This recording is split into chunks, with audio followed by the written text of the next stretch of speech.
కువిమర్శకులకి తగిన శాస్తి తెనాలి రామకృష్ణ కథ. ఒకసారి రాయలవారి ఆస్థానానికి పారసీక దేశాన్నించి ఉద్దండ పండితుడు ఒకడొచ్చాడు. ఆయన ఆస్థాన కవుల్ని నిందించడం, వారి కవిత్వంలో కావ్యాల్లో తప్పులెంచడం ఎలా ఉందంటే, వీరి పేరు ముక్కుతిమ్మన్న గారు, పేరులోనేమో హనుమాన్లు అంటే వానరుడు, ఆయనది రామాయణ కాలం, ఈయన రచించిన కావ్యం పారిజాతాపహరణం, ఇది భాగవతం నాటి కథ. రెండు కాలాల మధ్యలో ఈ తిమ్మన్నగారి విన్యాసాలు అన్నన్న ఆదిశేషుడికైనా చెప్పనలవా? ఇక వీరు అల్లసాని పెద్దన్నగారట. పేర్లోనే సానిని పెట్టుకుని దానికి తగ్గట్టే ఒక దేవలోకపు సాని కథ మనుచరిత్ర రాశాడు. ఇద్దరి సాన్ల మధ్య చిక్కి సొమ్మసిల్లుతున్న ఈయన ఆదికవి అట. ఇలా సాగుతోంది ఆ కువిమర్శ. రాయలవారు రామకృష్ణుడి వైపు అసహనంగా చూస్తూ, వికటకవి, మా శిరోవేదన తగ్గటానికి మార్గం లేదా అని అడిగారు చమత్కారంగా.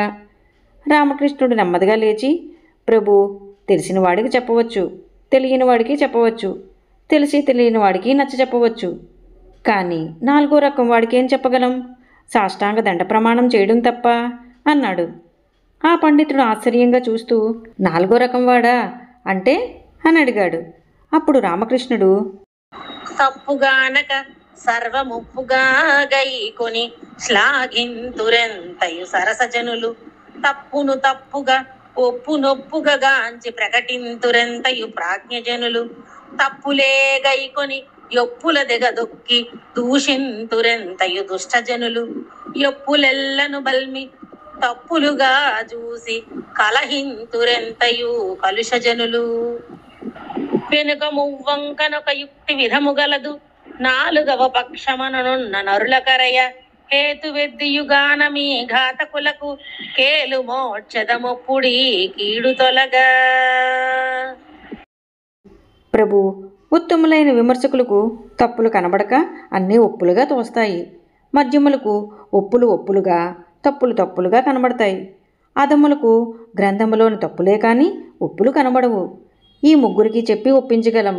ఇక ఈ నాలుగో రకం వారున్నారే, వీరు అధమాధములు. వీరు గ్రంథములోని ఒప్పులను కూడా తప్పులుగా సమర్థించి కువిమర్శ చేసి చంకలు గుద్దుకుంటారు. ఈ అధమాధములకి సాష్టాంగ నమస్కారం చేయడం తప్ప వీరు నోరు మోయించడానికి ఇంకేం చేయగలం అన్నాడు రామకృష్ణుడు. అంతే.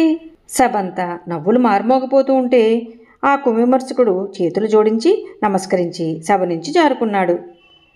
ఈ కథ మీకు నచ్చినట్లయితే లైక్ చేయండి, షేర్ చేయండి.